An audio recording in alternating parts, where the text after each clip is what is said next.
Welcome to the LDN Radio Show, brought to you by the Ldn Research Trust.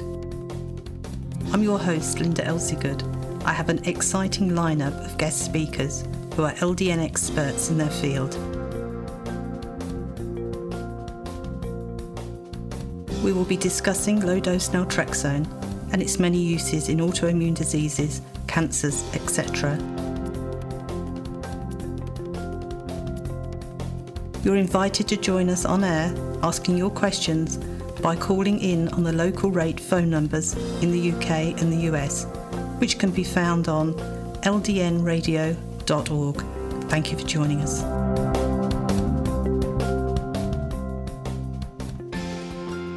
Today we're joined by Jill Brook, who's a nutritionist and researcher. Jill also suffers with severe POTS and MCAD and takes LDN. She's one of the research advisors to the Ldn Research Trust. And she had a birthday yesterday, but I won't tell you how old she is.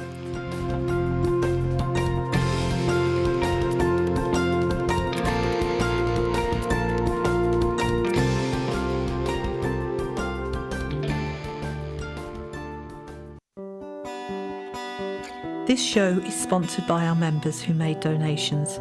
We'd like to give them a very big thank you. We have to cover the monthly costs of the radio station's software, bandwidth, phone lines and phone calls to be able to continue with the radio show. And thank you for listening.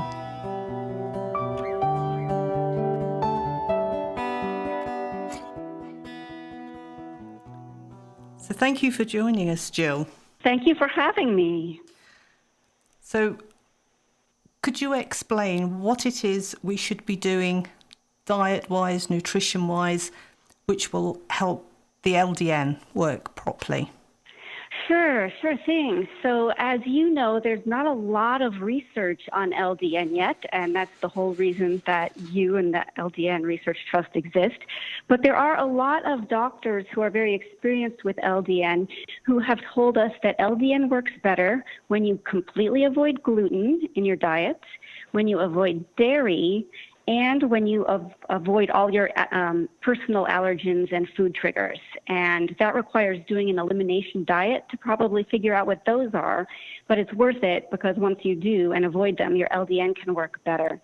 There's also some thinking that LDN works better when you are vitamin D replete, which means you have enough of it.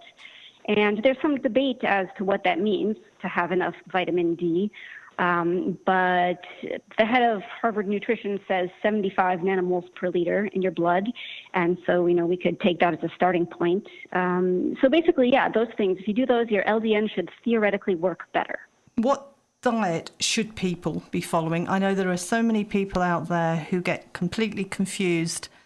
There are so many conflicting diets.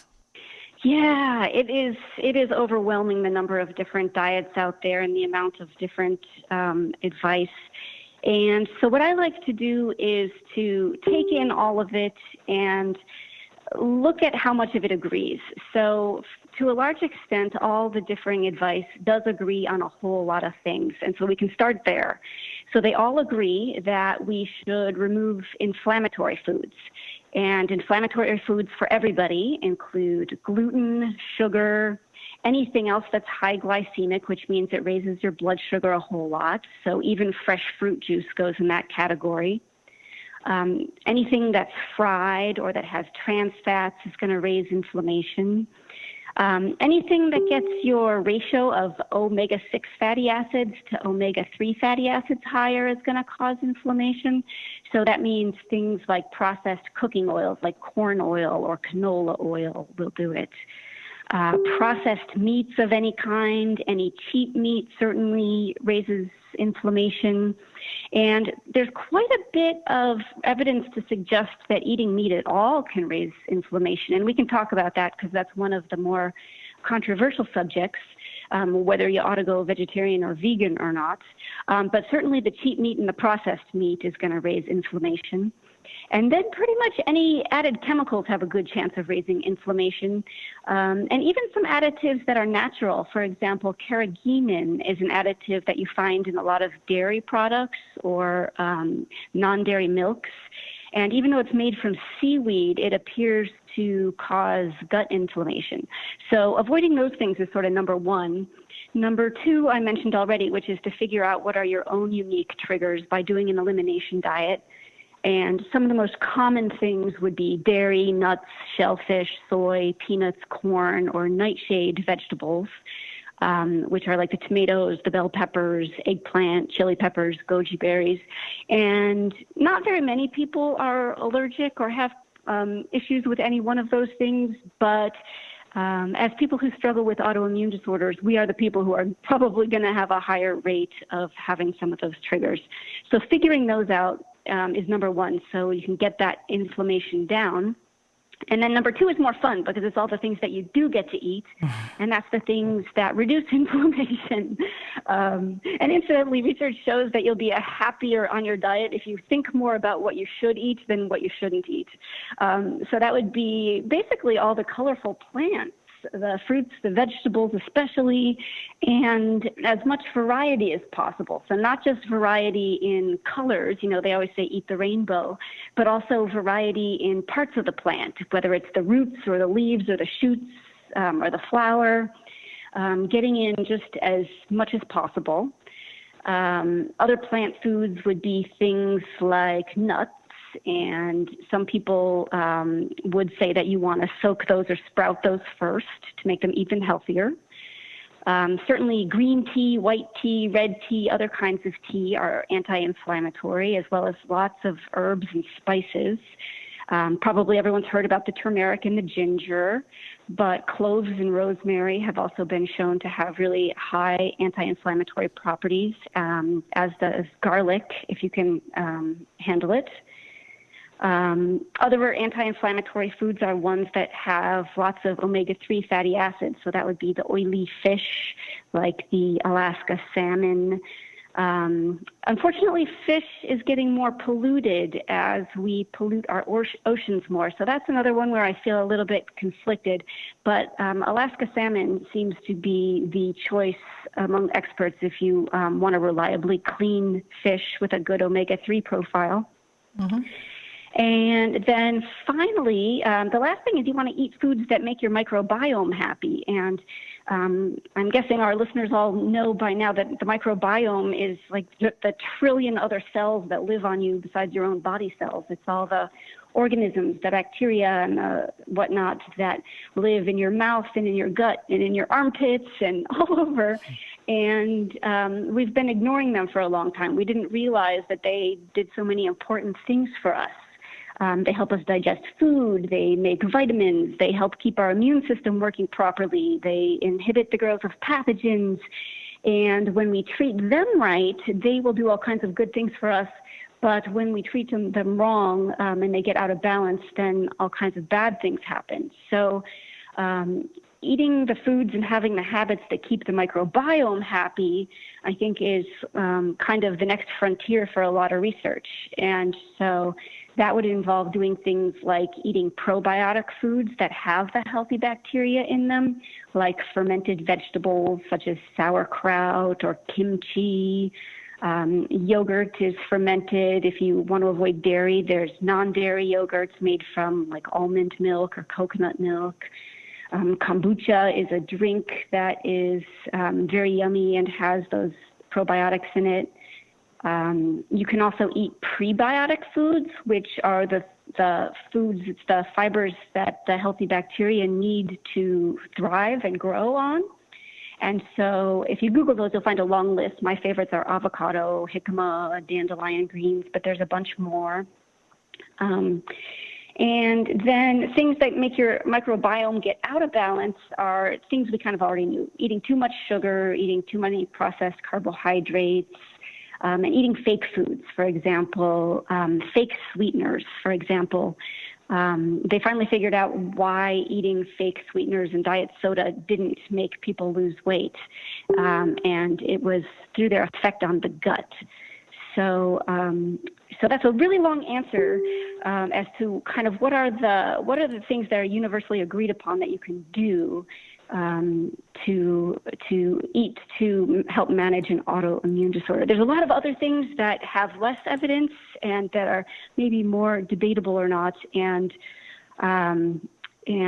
I'm all for doing a lot of self-experiments if they intrigue you. But I think that these are the things that everyone can agree on. I'm sure there are people out there who are thinking, my diet is really bad. And you talked about an elimination diet.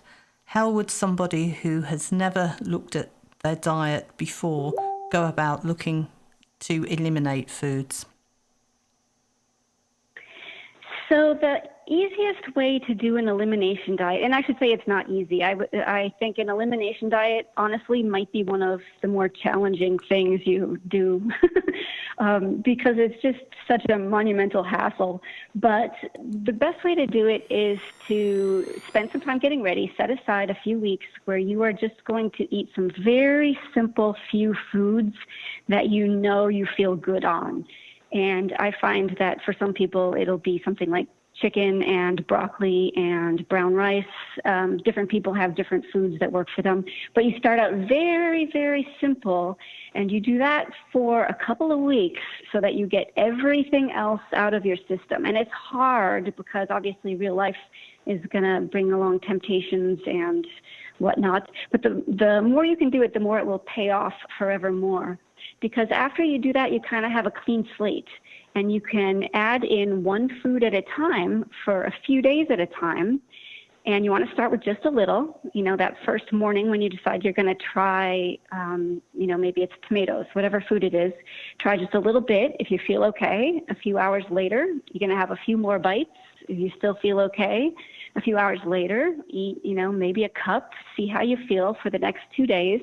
And if you feel fine, now tomatoes are on the list and you can add those in. If you don't feel fine, then you know that those are off. And you keep doing that with all the different foods that you're wondering about until you have a pretty good idea of what is safe and what is triggering you to not feel so good. And yes, it's laborious. It's a huge pain in the neck, and it's worth it though.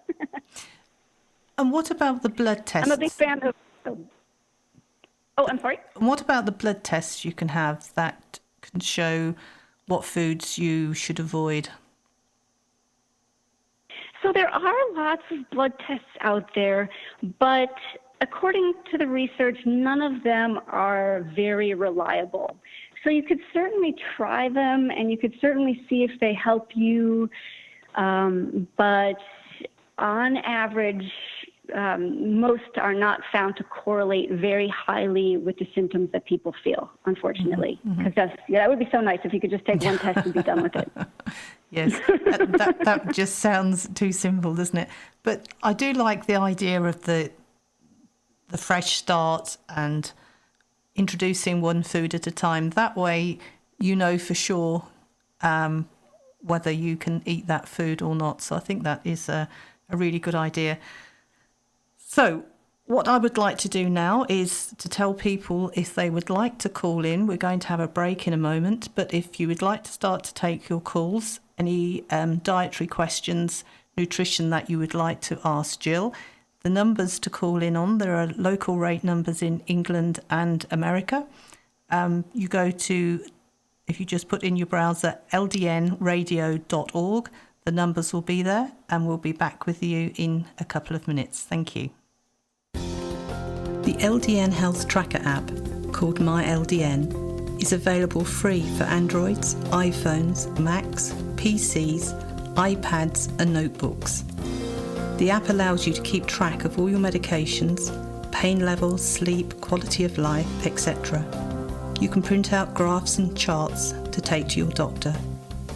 Full details on the Ldn Research Trust website. You can keep a journal so you won't ever forget anything again, and set alarms. The app is free and all your information is held securely and anonymously. By using the app, you'll be taking part in the world's largest LDN survey anonymously. Any questions, please email me, linda@ldnrt.org.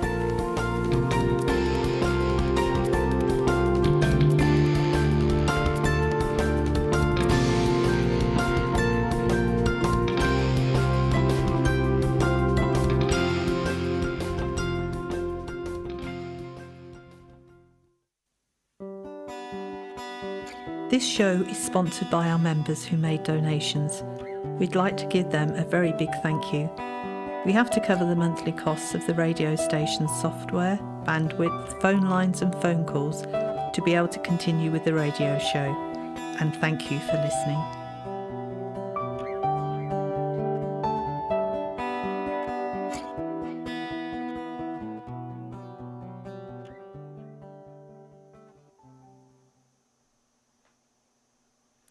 Okay, welcome back, Jill. Been thinking about what you were saying. Now, how does willpower come into this? It's not going to be easy to follow healthy eating. What does research show? Yeah, that is a really good point because, the research shows that the hard part isn't so much knowing what to do, it's the doing it consistently day in and day out. And so interestingly, what the research says about willpower is whenever possible, don't rely on it. Because willpower is a fair weather friend, and it's absolutely proven that willpower will fail you more often when you are tired, hungry, if you have low blood pressure, low blood sugar, if you are distracted. And so there's all kinds of situations where it'll fall through. So instead, the best advice is to rely on several other things. For example, environmental engineering. There's all kinds of really fun research about how small changes in your environment can have a huge impact on your eating habits. And if anyone's interested in a lot of fun and funny research, check out Brian Wansink at the Cornell University Department of Nutrition. And what he finds, for example, is if you put a candy jar 3 feet away from someone versus 6 feet away from someone, you can impact how much candy they eat by some huge amount, something like 30%, just because they have to reach a little further. He's done studies where he'll put a barrier in between you and the candy jar, so it's just a little bit harder to reach. Or he'll use an opaque candy jar instead of a translucent candy jar so that you can't see the candy. And that will cut down on snacking by a whole lot, just because you can't see it. And so what they find is just having a little bit of tempting junky food in your environment will make you eat more of it. And even if it doesn't make you eat more of it, it'll drain your willpower so that you'll have worse eating habits later on. So the first thing you can do is just go through your kitchen, your home, your car, your office, and basically do nutritional feng shui. Get the healthy stuff where you can see it and get at it more easily. Put the unhealthy stuff where it's a little bit harder to get, and that'll have a really big impact. Another big piece of advice is to use the people around you. So, for example, they find that just spending time with like-minded people, people who eat healthier, has a huge impact on your habits. They find that your weight is largely influenced by the weight of the people that you spend time with and the people that they spend time with. There's an interesting network effect. They also find that if you are to talk about your goals out loud to other people, you're more likely to meet them. And if you make friendly bets with people, that you're more likely to stick to them and have fun doing it. So I'm a big fan of, just teasing people and saying, hey, I bet you, I'll eat fewer cookies than you will at this holiday party. And just by making a friendly bet, you get a really big change in behavior, the research suggests. Another thing you can do is harness the power of routines, because probably everyone's familiar with how on that first day that you drive to a new job, it is a lot of work and you have to think about your driving route. But once you've done it the same time, the same way every day, it gets so automatic that you don't even think about it. And the same is definitely true for eating. So if you get in the habit of grocery shopping at the same time in the same place, and maybe you always start with the produce section, that'll become routine, and you're likely to stop even thinking about those aisles at the grocery store that contain all the junky stuff. If you get in the habit of doing the same few breakfasts day in and day out, you'll stop even wanting the pastries because you're not thinking anymore. You're just in your set routine of doing the healthy stuff. So those can be some things people do. Other things are to find non-edible rewards, because a lot of the times that we're eating junky food, we're doing it to relax or to celebrate or to feel good or to relieve some tension or loneliness. And if you have a good list of non-edible things that'll give you the same reward, it can be very helpful. And then one of my favorite ones, they call it making a Ulysses contract. And that's where, in a moment of good willpower, you basically make a deal that makes it impossible for you to have bad willpower at the moment when you're at your weakest. So, for example, if you're in a moment of good willpower, maybe you walk into a party and you tell the hostess that you can't have dessert because you're having a blood test in the morning. Well, what are you going to do now, right? You're stuck. You're not going to have dessert no matter how bad you want it, because then you'll be caught lying. And so that's kind of a whole category of things that they will say, because the researchers who study willpower will be the first to tell you not to rely on it. Okay. Well, we've got a caller next, and his name's Ed, and he wanted to ask about sugar alternatives. So that's a very good question. Hello, Ed. Are you there? Hi. Yes, I'm here. Thank you. Thanks for taking my call. So I have arthritis, and I'm attempting to kick the sugar habit with moderate success, not a whole lot of success, to be honest. So I'm wondering if there's any tricks that I can employ to help me do that, including artificial sweeteners. Is that something that I should consider, and is it the type of thing that might help me kick the sugar habit? Thanks. Okay, yeah, that is a really great question, because unfortunately most of us were, raised on some amount of sugar, and it's being proven to be truly addictive. And so that's a tough one. That's a really tough one. And so the first question about using fake sweeteners. In the past, there have been some nutritionists who have said, go ahead and use fake sweeteners as a bridge to getting off of sweeteners, because it'll train your brain to not associate good energy with the sweet taste. But now they're changing their mind on that, because the latest findings about fake sweeteners are all bad. I mean, they're terrible. Actually, it's a pretty high priority to get fake sweeteners out of your diet, because most of them do bad things to the microbiome, and they do bad things to your brain. So, for example, NutraSweet is one where it is thought to be so unbelievably sweet, sweeter than sugar, that it actually can mess with your neurotransmitters and make it so that that brief high you get from it is so high that when you come down from it, you're at a lower baseline. So there's some thinking that that doing some of those fake sweeteners sets you up for mood disorders or struggling with, maybe a tendency toward more depression. And that getting off of them can be very helpful. The good news about getting off them also is that your microbiome tends to recover within a couple of weeks of getting off of them. So that's the bad news about fake sweeteners. But the good news is there are some good tricks for giving up sugar. For example, anything that helps you balance your blood sugar more helps. So getting more sleep and eating a healthier diet, lowering stress. They find that people who drink more coffee are more successful at giving up sugar.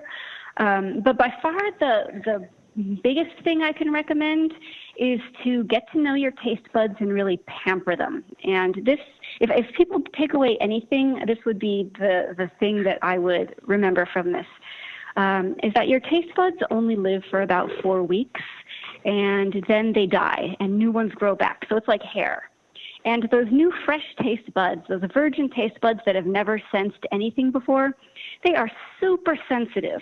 So they think that a pecan is super sweet. They think that celery is very salty. And, if they were to taste an Oreo cookie, it would be downright painful to them. But with repeated exposure to over-flavored things and very sweet or very salty things, they basically get blitzed. They get desensitized. And so for the rest of their short life of 4 weeks, you don't get as much flavor out of that taste bud. So the upshot is that if you can go a couple weeks resisting over-flavored processed foods, now you're developing more and more of these fresh virgin taste buds who just get a lot more sensation out of everything. So now you eat a raw almond and it tastes like a creamy, sweet, beautiful explosion in your mouth.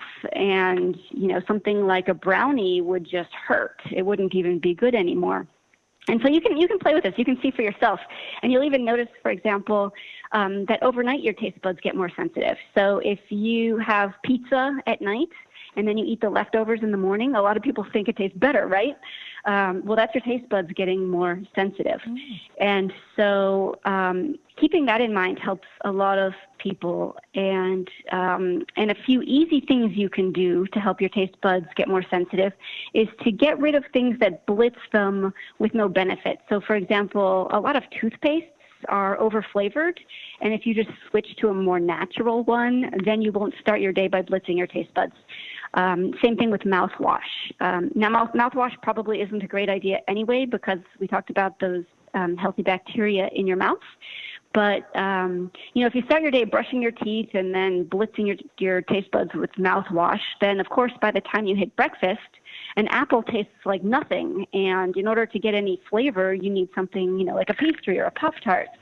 And so pampering those taste buds will, I think, be the ultimate answer because then you don't even like sugar.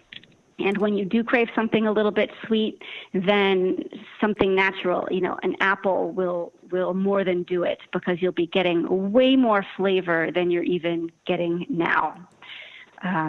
So I hope that's the best that I know of. That's where I've seen people have the most success. Can I just ask a quick question? I've eliminated sugar from my diet, but I've been eating coconut sugar. Is coconut sugar a no-no as well, or is that okay? That's a good question. I haven't seen any research on that, but my guess is that it's probably more natural. I believe it's lower glycemic, and so I think that is a better alternative. But in the end, it's not as good as eating, real, actual, fresh coconuts. But it's probably certainly better. Yeah. Okay. Yeah. This is sort of the lifelong. None of us are perfect. I'm not perfect either. My evil thing is, liking a little stevia here and there. And it's tough because the sweet flavor is the one that's proven, it's in your biology. That sweet flavor is the one that makes a baby stop crying and smile. So we're up against a pretty tough biological instinct there. So what we can do is just keep fighting our best fight. Does that answer your question, Ed? Yes, it does. Thanks a lot. That was really helpful. Okay, thank you. Well, we'll go to our next caller now, and it's Amy. And Amy wants to know how she can lose weight when she can't exercise. Hello, Amy? Hi. Hi. Hi, yes. I'm having a hard time losing weight since I can't exercise as much as I used to. Do you have any tips? Yeah, that's one that we hear a lot, and I know it's really frustrating not to be able to exercise, but the good news is there's still a lot of things you can do to manage your weight. I mean, I think actually the worst part about not being able to exercise is just that it affects your mood and your sleep. But in my experience, you can still lose weight just fine. In fact, experts estimate that weight loss is 85% diet and only 15% exercise, so you aren't missing that much. And in fact, there was even a study recently, you probably saw it, where they gave people Fitbits so that they could measure how much exercise they were getting. And the people who did get the Fitbits and who got little, chimes telling them when they had reached their 10,000 steps for the day, they had worse weight loss results than people who did not get a Fitbit. And they think it's because the people who were exercising kind of felt justified in having more little treats here and there. So sometimes I think, at least in my experience, I've worked with, for example, a lot of injured athletes who are very worried that they're going to gain weight when they stop exercising. In my experience, actually, the opposite happens because you can't use exercise as a fallback. So with that said, things that you can do are, first of all, just be really careful to avoid any blood sugar spikes, because when your blood sugar spikes, that's when your insulin gets released, and that kind of signals your body to put all the extra calories into the blood cells. So avoiding sugary treats and processed carbs is one. But other things that'll reduce blood sugar spikes is reducing stress, getting enough sleep, eating meals that have some protein and fiber and healthy fats in them, filling up on vegetables. You pretty much will never spike your blood sugar eating as many vegetables as you want. The next thing you can do is maximize your metabolism. I know it's probably frustrating not to be able to exercise and get your metabolism up that way, but actually just eating unprocessed foods is thought to raise your metabolism by about 15%, which is a lot. So, just going for those same foods that we talked about for the anti-inflammatory effect. And so you kind of can kill two birds with one stone there. Of course, alcohol is a depressant that lowers your metabolism, so as much as you can avoid that, it's great. I've had some clients who have done really well with laughter yoga, and they think that really helps to make them feel like their metabolism is getting boosted. So if that's anything that interests you, you could look up what that is, but that's a fun way to kind of get lots of the benefits of exercise if you can't actually move your joints that much. And then one other thing in the category of maximizing metabolism is I would talk to your doctor or a physical therapist and see if there is some sort of exercise they might be able to figure out that you could do. For example, maybe it's isometric, which means you're not even moving. You're just, for example, holding a weight, but not lifting it up and down, just holding it in place.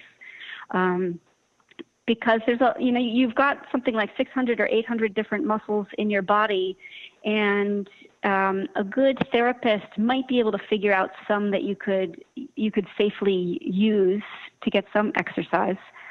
Other things you can do, anything that makes you eat slower, makes you eat less without even realizing it and without even trying, just because it gives you more time to feel satisfied. So, for example, studies have shown that dimming the lighting and putting on relaxing music during dinner helps people to eat more slowly. There's also a lot of research showing that people tend to feel hungry when they're actually dehydrated or thirsty.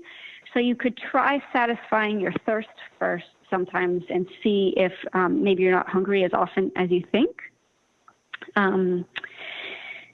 Other things you could do, they've shown that lowering your thermostat can help you lose a little bit of weight, just because your body has to work a tad bit harder to stay warm. Although you don't want to do it too far, because if you're freezing, then that tends to make you extra hungry, but a little bit lower thermostat.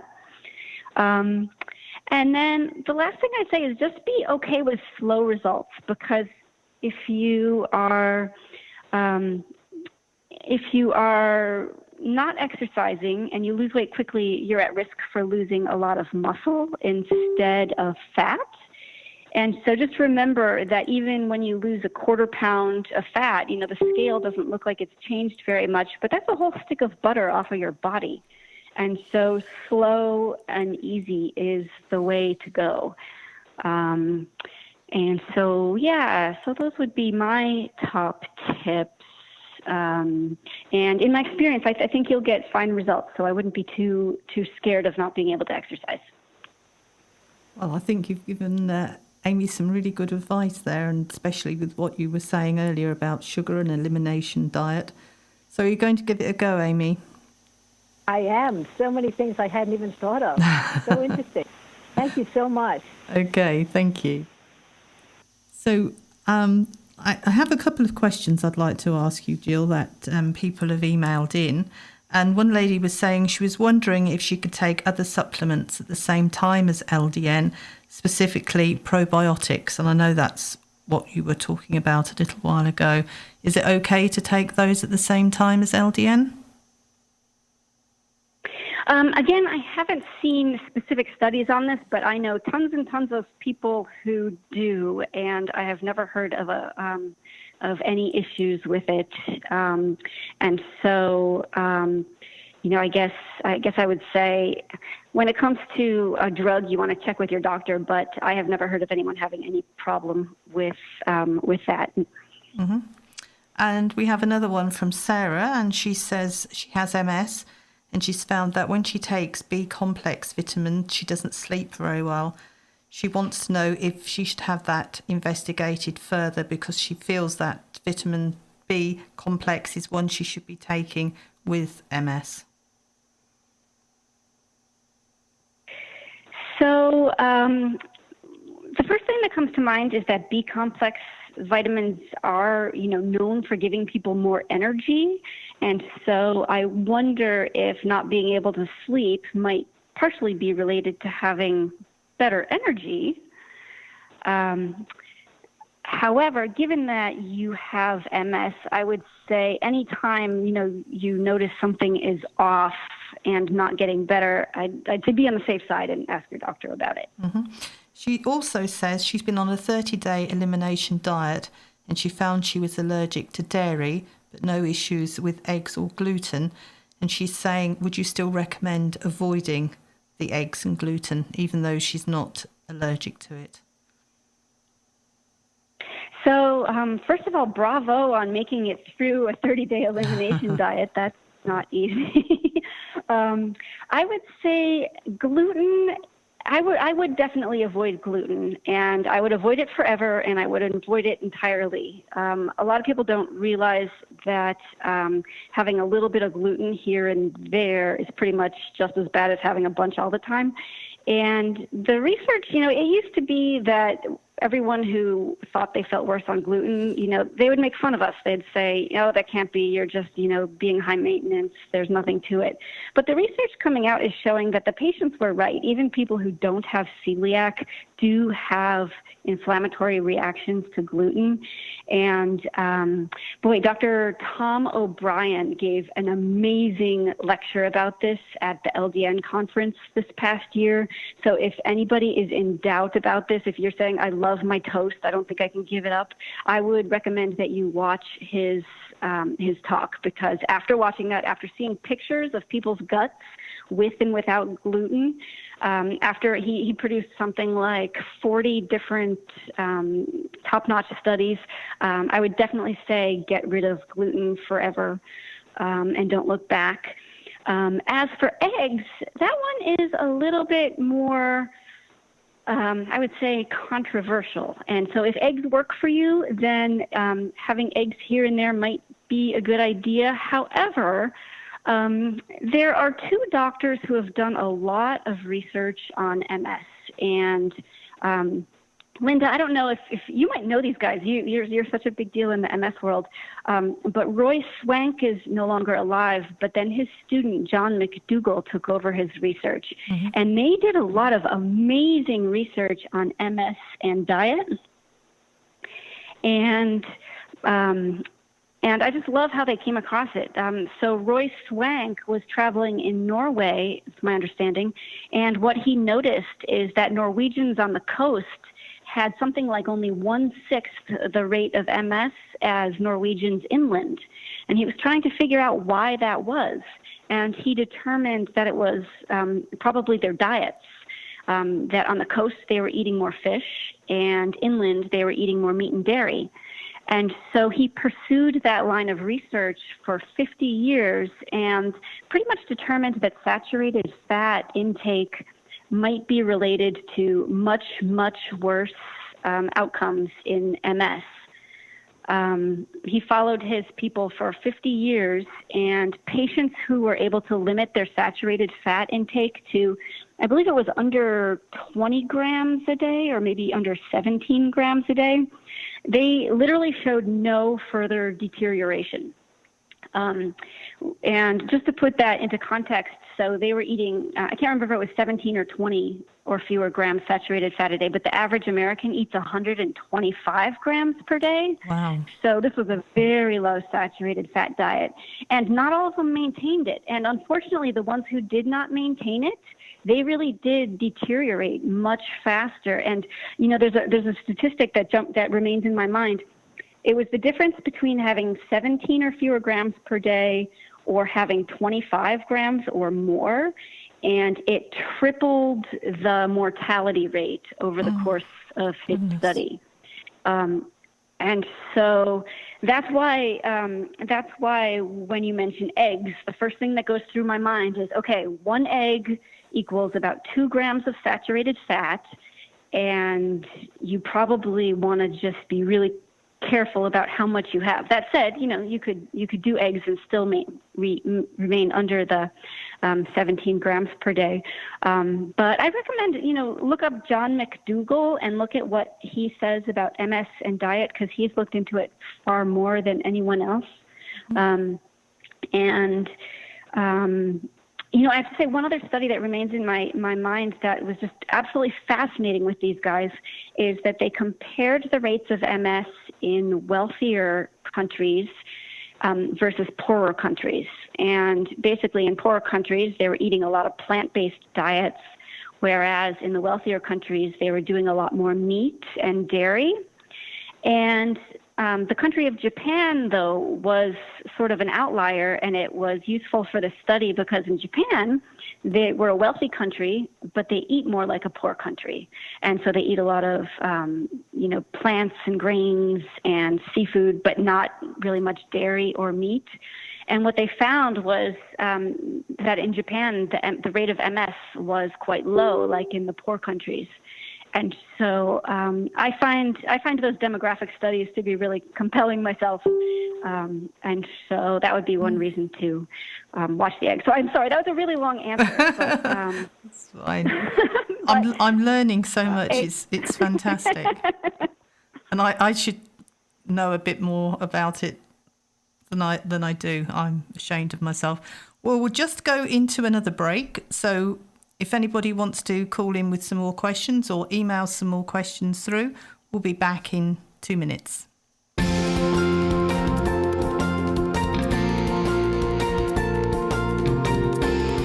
Ldn Research Trust was established as a registered charity in 2004 in the UK. We have members in most countries around the world, with approximately 52% in the US. Our aim is to spread awareness of LDN in hope that one day it will be prescribed as a first-line treatment. We have our mailing list, website, forum, Vimeo channel, Facebook pages and groups, Twitter, LinkedIn, newsletters, conferences, LDN documentaries, the LDN app, the LDN book, and now the LDN radio show. We're supported by a team of LDN experts who are our medical and pharmacological advisors. The charity relies totally on donations and is operated by volunteers. We hope for an LDN and MS trial soon, and we help and support doctors and researchers who are planning trials. Please visit our website.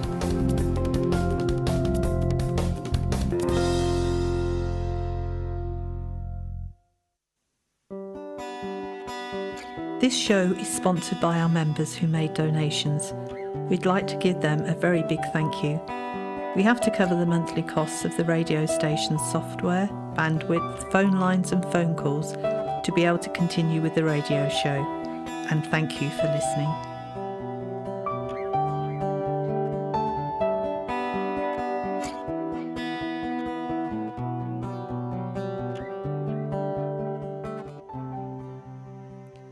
Welcome back, Jill. I feel hungry now.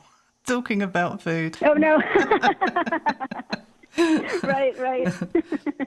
So, would you like to reply to one of the questions that have been sent to you next? Sure. Let's see. Elaine asked, could digestive issues such as inflammation, leaky gut, etc., cause someone to have low sodium or potassium and vitamins, and how would one improve this? So we didn't talk about leaky gut, but that would be a whole other interesting thing. But in my experience, when you have low sodium and potassium, at least in my training, that means that something is making fluids not stay in use. So something like excessive sweating or vomiting or diarrhea or diuretics or laxatives or just malnourishment or extreme dieting.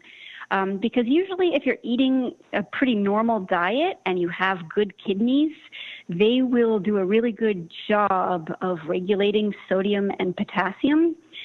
And so if you think you're, not having any of these issues and you're eating normally, I would just check with your doctor. As far as having vitamins, if you feel like you're eating vitamins and they're not getting absorbed, I would talk to your GI doctor because I don't think that inflammation on its own or leaky gut would be the cause. Mm-hmm.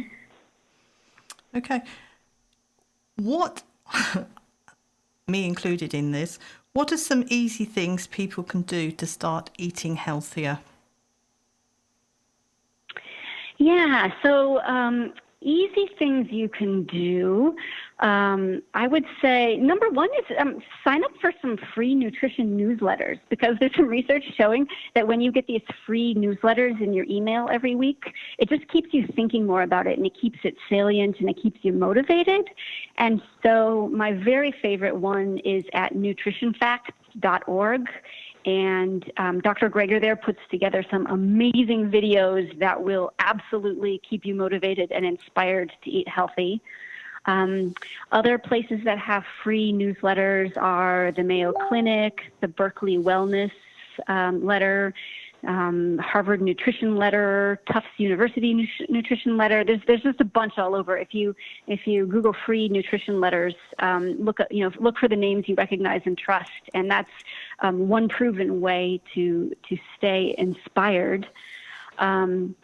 Another thing I would say that you can do, there's a lot of easy things you can do that remove chemicals that you don't need from your diet. So, for example, next time you're getting new pans, replace your Teflon-coated nonstick pans with different kinds of pans with safer, healthier coatings. Like there's one called the Scan Pan or Le Creuset, or good old cast iron works great. And removing those chemicals will make you healthier, along with just being more careful not to eat plastic. There's been some pretty alarming studies about how much plastic is in everybody's system and how much it can mess with our systems. So just making sure that you never, ever heat up food in plastic. Try to avoid drinking water out of soft plastic water bottles, especially if they've been in the sun or heated up. Try not to drink hot beverages in plastic cups. Maybe bring your own cup to the coffee shop. And, even when possible, if you can, choose foods from the bulk aisle instead of getting canned beans, because the lining of the cans has some plastic in it. Simple things like instead of drinking hot water straight from the tap, you can run it cold and then heat it up afterwards, because your pipes will have metals and things that dissolve in the hot water. If you can afford it, eating organic food is a way to nicely avoid all kinds of chemicals and pesticides. And that would be some easy things you can do. Do you want me to keep going? I could go on all day. Well, we had a caller. Well, it's very interesting. We had a caller who wanted to ask you a question, but she didn't want to say it online. So we have the question here that I can read out to you, if I can get it to stay in the right place. Okay. She has mast cell activation and autoimmune issues. She says, do you have any diet suggestions or information from your own experience that would help her? Yeah, so mast cell activation disorder is its own big, confusing thing. But my quick description of it is that your mast cells are too quickly releasing their nasty chemicals, which include histamines and a whole bunch of other bad things, and causing all kinds of allergic reactions, and it can happen in any tissue, and it can be mild or it can be so severe that some people are in anaphylaxis all the time. And so a low histamine diet is what has been found probably most helpful for those people. And it's kind of complicated, but different foods can have more or less histamines, and by avoiding eating them, you can keep your histamine load lower and avoid more of those reactions.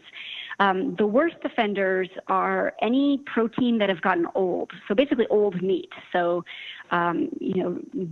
beef jerky or sausage or bologna or sandwich meat that has been dead for a long time. Those things have a ton of histamines in them. If you go online, you can find lists of foods and histamines, and the problem is that they don't all agree because there's a lot of factors that can influence histamines. In addition, there are foods that are called histamine liberators, and those are foods that tend to make your mast cells degranulate and release their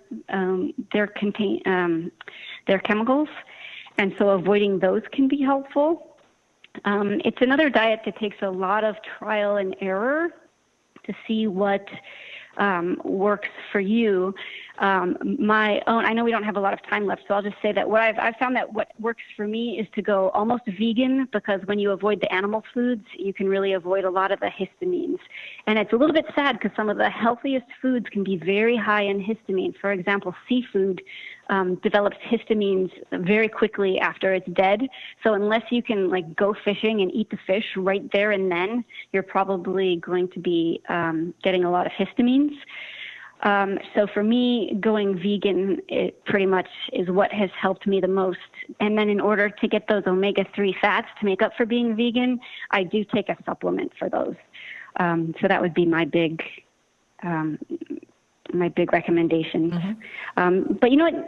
Anyone's welcome to email me. I'm Jill@dietforhealth.com, and I can probably send them a lot more information about the low histamine diet or other things that they're interested in. That's wonderful. And we will have you back, Jill, on another show. The feedback we're getting coming in is amazing. One question people would like to ask, we're coming up to the holiday season for those people that celebrate Christmas.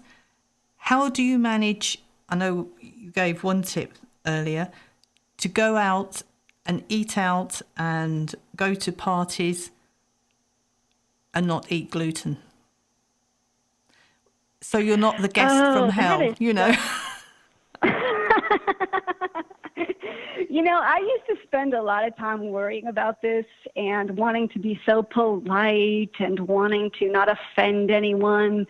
And I would say, first of all, you know what? Give it time, and everyone on the planet will be gluten. They're going to learn about gluten, and sooner or later, they're going to be happy that you turned them on to the fact that gluten wasn't good. So I would say be gluten-free, be proud, don't feel bad that you've got to do what you've got to do. Again, getting back to Dr. Tom O'Brien's talk at the LDN conference 2016, it was just amazing, because one of the things that it said was after you eat gluten, you're probably going to pay a price for months afterwards, because the antibodies that you make in response to gluten are going to float around in your system doing damage for a long time. So, so eating a few bites of this or that just to get some, to just get your holiday jollies or to make the hostess happy, in my opinion, isn't worth it. So that said, so what can you do?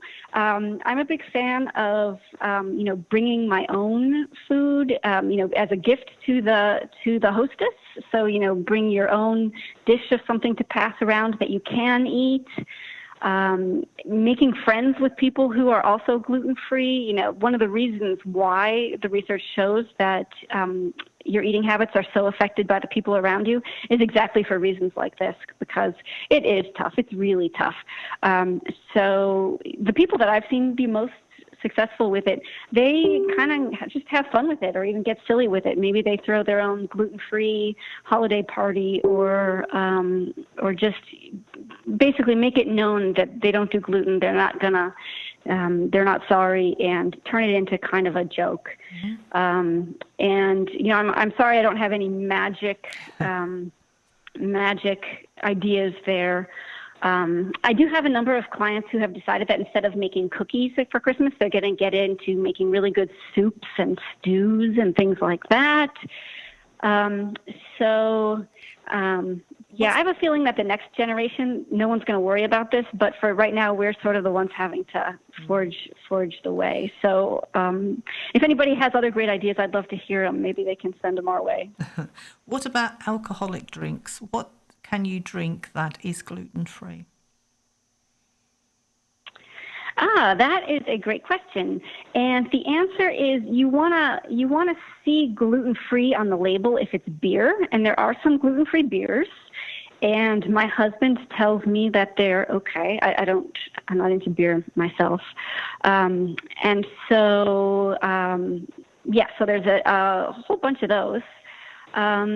The worry about other drinks that don't get made with grains is the cross-contamination. And so it all has to do with what was made at the same factory that was handling the grains that had gluten. And so I would look for things that say gluten-free on the label, or I would get confirmation like from the company website before assuming that anything is safe. Typically the tequilas tend to be very safe because they're not made anywhere near anything that was made with gluten. But for example, if you want to go for like wine or vodka or other kinds of spirits, I would just do a little research and verify that it was made in a facility that didn't have gluten in there. Mm-hmm. Well, that's some very good tips there. So, bad habits. What bad habits do you have, Jill? Dietary bad habits. Dietary bad. Oh, good. I'm glad you narrowed that down. I honestly, I get hooked and obsessed with things very easily. And so, to the extent that variety is hugely important in a diet, my problem is that, for example, I will hear about how healthy sprouted walnuts are, and I will eat them and love them, and I'll get obsessed with them. And if I had my way, it would be all I'd eat. So I used to be obsessed with things like sugar, and I have gradually weaned myself to at least be obsessed with healthier things. But what I found helpful is a gadget that I have. It's called the Kitchen Safe, and if you just if you just Google Kitchen Safe, you'll find it. But it's a great little gadget where it just is a Tupperware container with a timer and a lock on it, and I literally have to lock away whatever my favorite treat of the month is. After I take out as much as I plan to eat that day, I have to lock the rest away for 24 hours because I can't be trusted with it otherwise. Mm-hmm. Well, that is... What about you, Linda? What's your eating habit? Well, I'm going to try this full week educating my taste buds. I'll tell you in the new year. But it's been great having you on the show. We will have you back again. It's food for thought, and you have taught us so much. Really, thank you very much. Well, thank you, Linda, because without you, I would not know about LDN, and I wouldn't be standing here today. So deep, deep gratitude. Okay, thank you, Jill. The Ldn Research Trust has an LDN Vimeo channel. I have interviewed over 550 LDN prescribers, researchers, pharmacists and patients from around the world for many conditions. You can find the link on the Ldn Research Trust website. If you'd like to be interviewed sharing your experience, please email me, linda@ldnrt.org. I look forward to hearing from you.